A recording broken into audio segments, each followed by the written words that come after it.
time to grab your glasses, family. It's time for us to get started. I'm so excited. Sitting up here, Kid Magic Rock.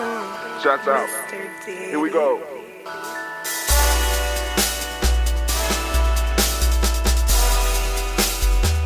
Drink your water.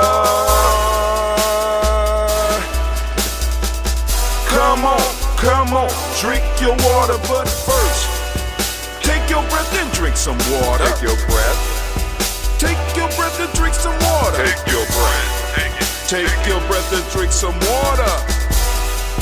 Take your breath. Drink.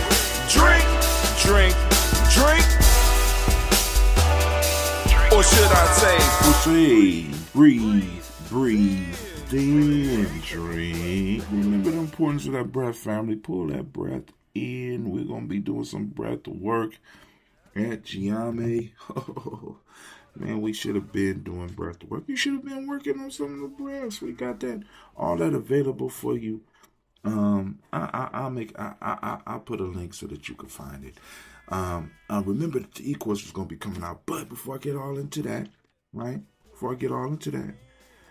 make sure you like, share, subscribe, and of course comment, because I want to know what you think about the content you're receiving. And thank you for joining us here right now on the Daily Spark.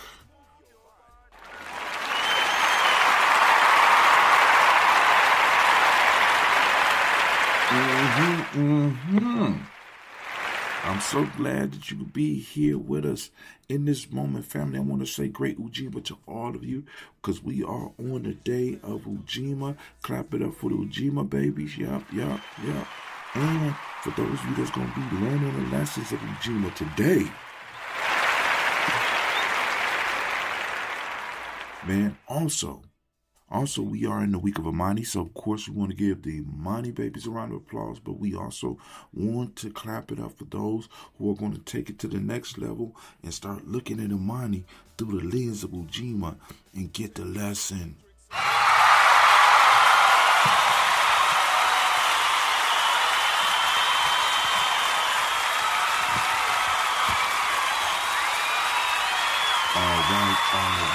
All right. Family, listen.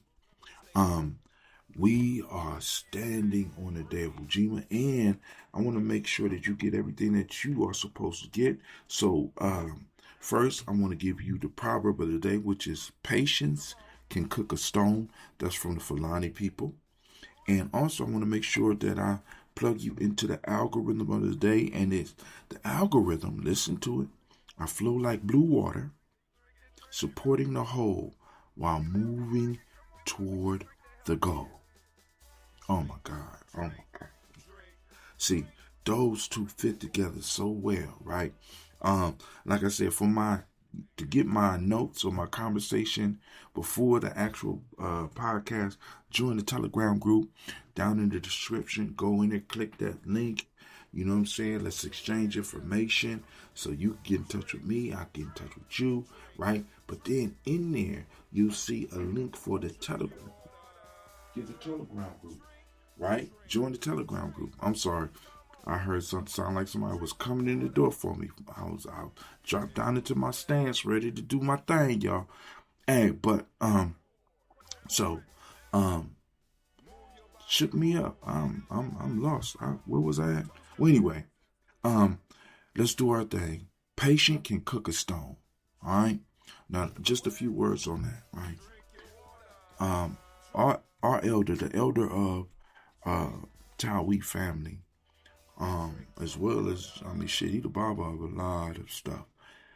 But Dr. Kelsey has a proverb that he used to tell us when he was young, and I say this all the time to y'all. He says, the patient man will eat ripe fruit. Now, in this proverb, they talk about patience can cook a stone, right? And we're not talking about cooking a stone directly, even though we can say that, right? Because you can boil a stone, you can expose a stone to heat and to a point to where the stone cracks and eventually it'll start decaying, but you've got to have patience for that. But we're not talking about directly cooking the stone. We're talking about patience has the ability to wait out a stone, has the patience to find the way to break this thing down. Because the only way you're going to break down a stone or break down a system or break down something that's challenging you oftentimes is that you have to have patience. Because with patience gives you the time to study your adversary. All right? So I want you to wrestle with that a little bit, right? But then also, I want you to use it in combination with the algorithm for the day. It say, I flow like blue water, supporting the whole while moving towards the goal, right? I flow like blue water, supporting the whole. The whole is floating up on the things that we do, right? As water, if I flow like blue water, the whole is floating on top of us, right? Because I'm not just talking about me, because Ujima is about we, right? Or it's about the total I, not the individual I that a lot of you got, the intuition, the mental, the emotional, spiritual, and the physical. Always remember that, right? That the motion of that, right, supports the whole. Because if you ever seen a boat, the water supports the boat and allow the boat to flow on it. We, by us being who we are, preparing ourselves and moving in our passion, right, moving towards our goal, we float the rest of the community on our backs as we're doing it. Or at least that's the way it's supposed to happen. But because, we're working for others, because we're living others' dreams, and I ain't talking about just others in our community, because we have alien ways. Let's just say it like that. You know what I'm saying? We're not supporting the whole. Or, my fault, we're not supporting our whole. Right? I don't, for the life of me, sometimes I can't understand why people don't see that everything that happens here supports them and they, and not we and us. Damn near everything we do is baked into serving them. All right, so let me get into my haikus so I can break those down, and then we'll get into the script. I know I need a script, but I got to do this. I woke feeling shame for something in future. Dreams can reveal much. Is that Brother Haiku? Is that Brother Haiku?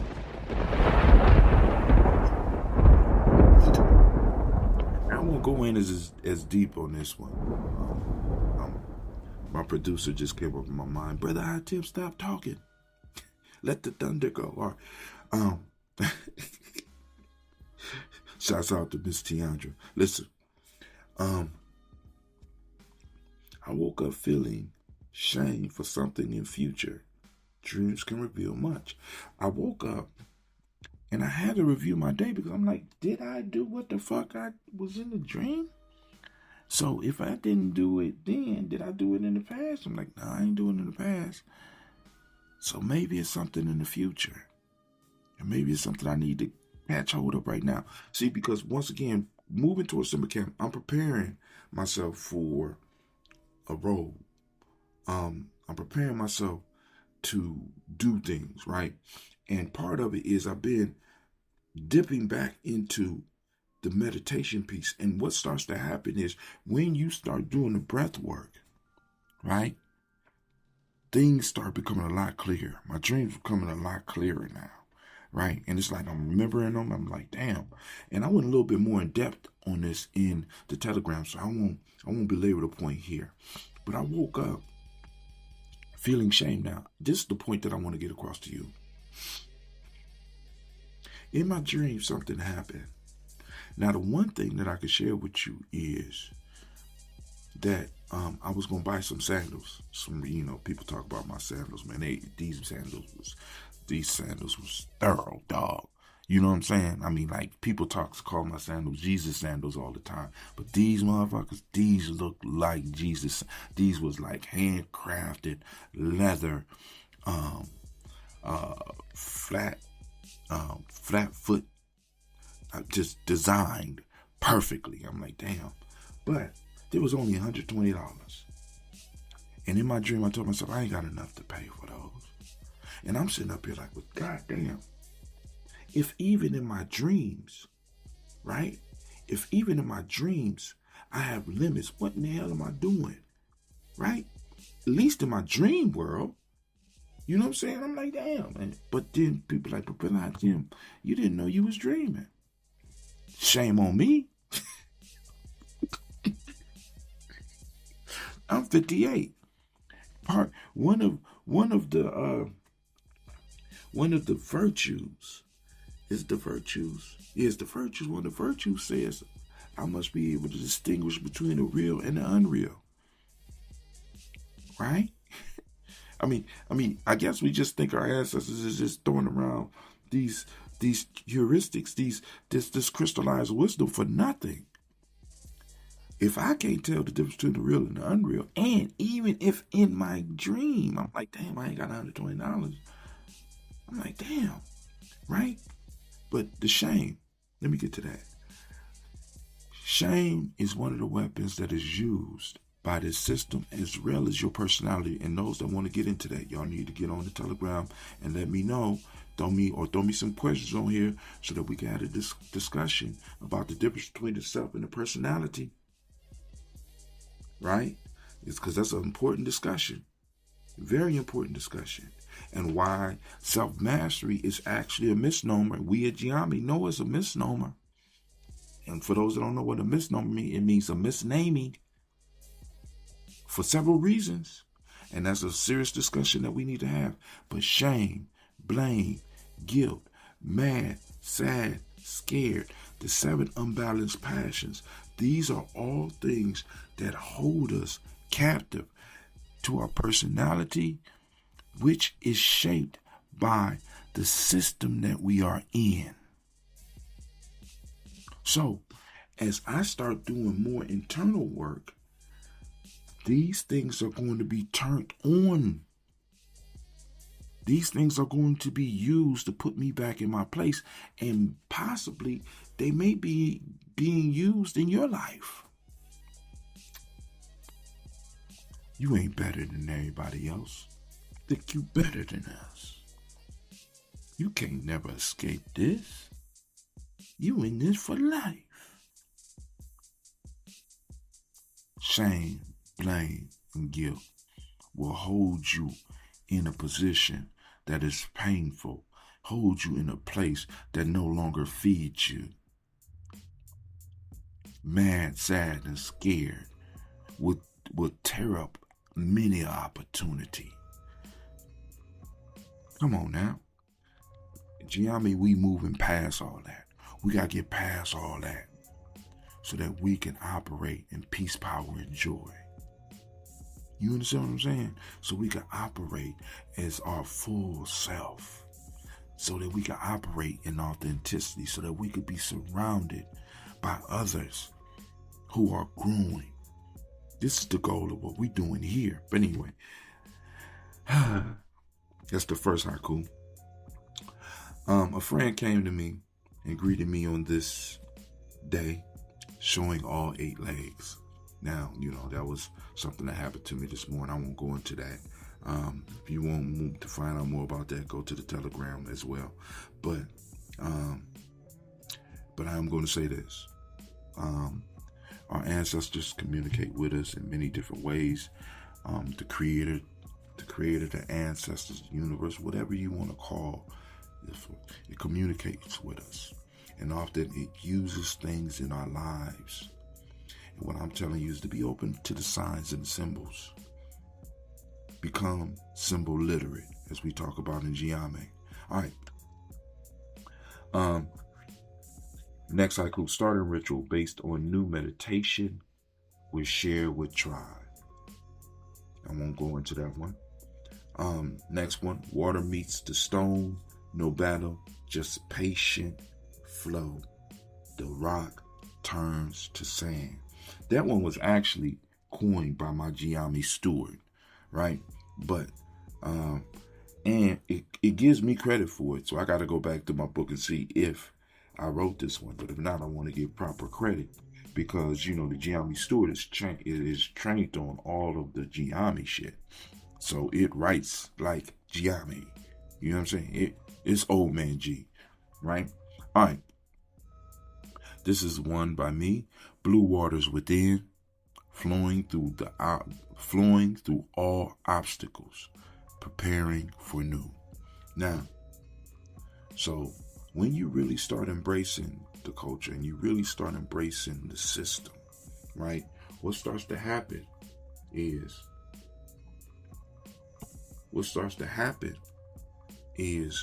that your intuition becomes tighter, your mind becomes clearer, your emotions become steady, right? Not uncontrollable. Your emotions become steady.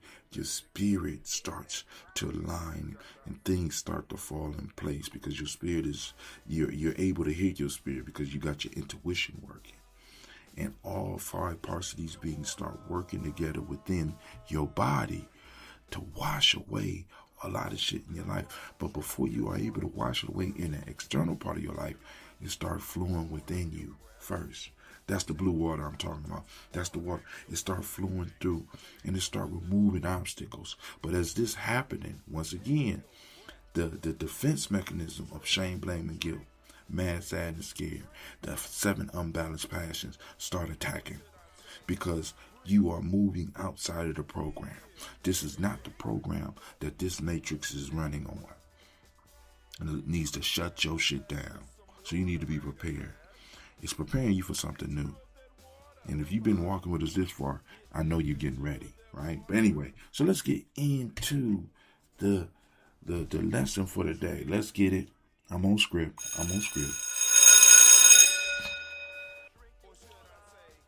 So,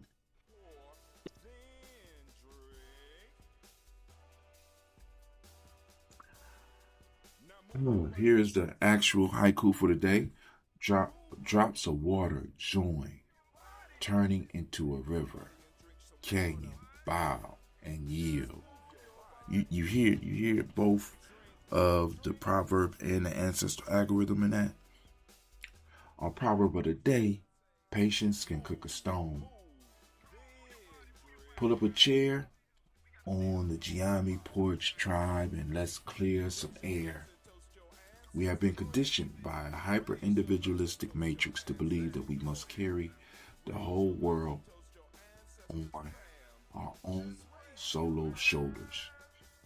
We wear exhaustion like a badge of honor, running ourselves into the ground, trying to be isolated saviors. This rugged individualism bullshit is a false narrative designed to keep us disconnected, fragmented, and easily broken. Always remember that. I'm always going to come back to that. That hyper individualism, this rugged individual bullshit.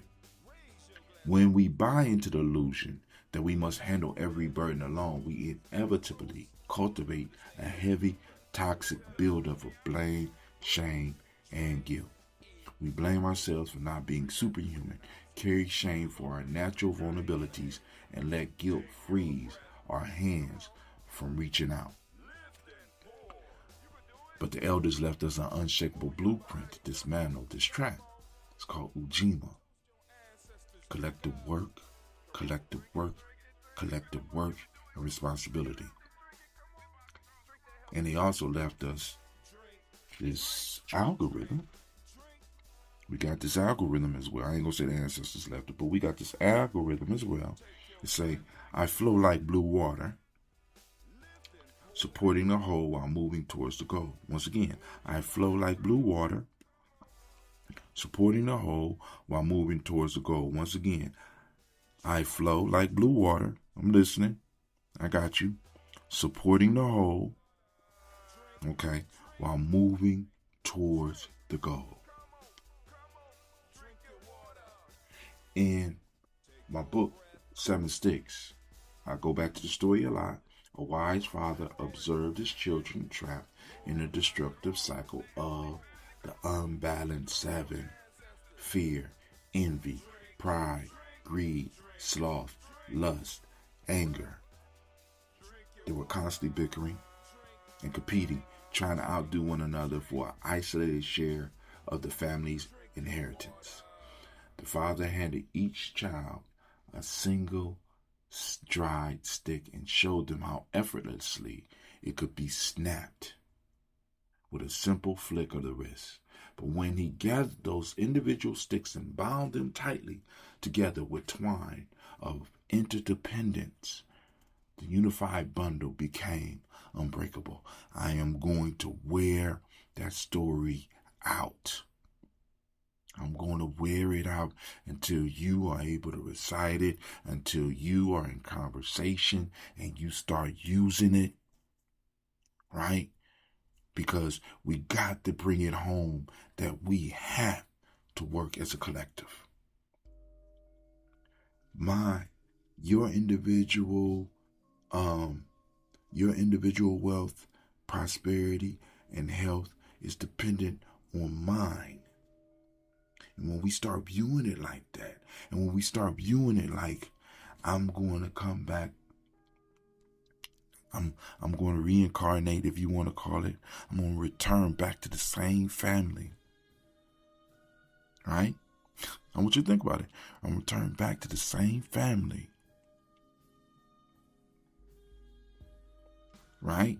I hope that I have done the work of building a group around this family, a family, a larger family, a tribe that this family belongs to, so that when I come back, I got the support that I need to be with and do whatever I want to do. But anyway, let me stop.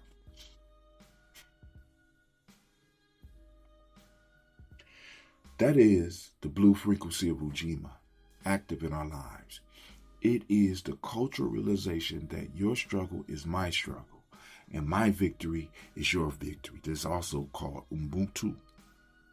We did not survive the grueling trials of the Middle Passage or navigate the terrifying tracks of the Underground Railroad through isolated, rugged solo acts. We survived because we understood how to flow together like deep blue water, feeling the dry spaces of our community, bearing the weight of the whole, and moving with rhythmic collective momentum towards true freedom in the East. That's a nod to all of those who've been studying those questions in Gye-nyame, right? Where we headed? What are we on? Underground Railroad. Where we headed to the East? What's in the East? Freedom. What's freedom? Peace of the spirit, mind, and body. What's peace? Harmony and order. Do you have principles? Yes. How many? 7. Why 7? Because 7 is the universal number of study, rest, and perfection. I'm sorry. Hey, I just love the fact that we got lore and I can always refer back to it. And some of you out there understand what I'm talking about. I want to give you a round of applause.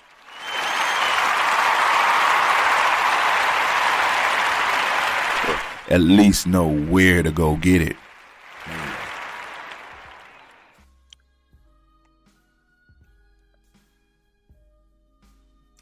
Step into the depths of the Warrior Handbook for Life journey. True warriorship is never about loud, isolated aggression.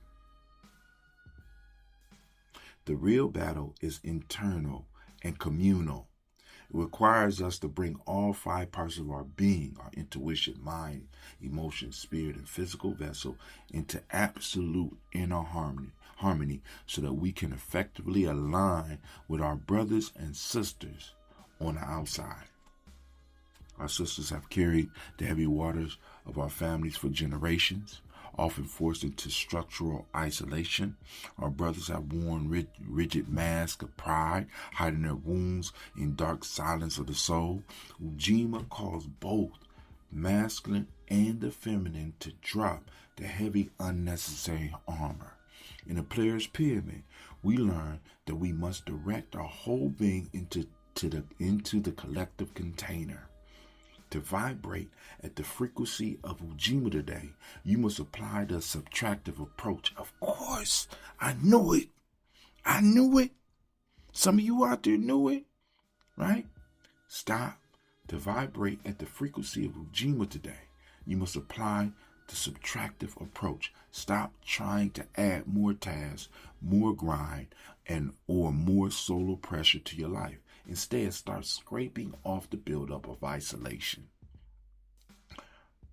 Shed the false illusion that asking your tribe for support is a sign of your weakness. Drop the heavy burden of hyper-competition that forces you to view your brother or your sister as a rival instead of a comrade. Cut the noise of the solo savior complex. Somebody type Ashe if you feeling me right now. When you release the unnecessary weight of individualism, you clear the sacred space for collective power to flow. Bound together, we are an unstoppable river, carvers of canyons and builders of the Golden City. Man, that's dope. Some of y'all will know what the Golden City is. Wow. Ashe, family. You know what that means? You are now listening to Gye-nyame Journey Radio. This is a Heart of a Symbol production.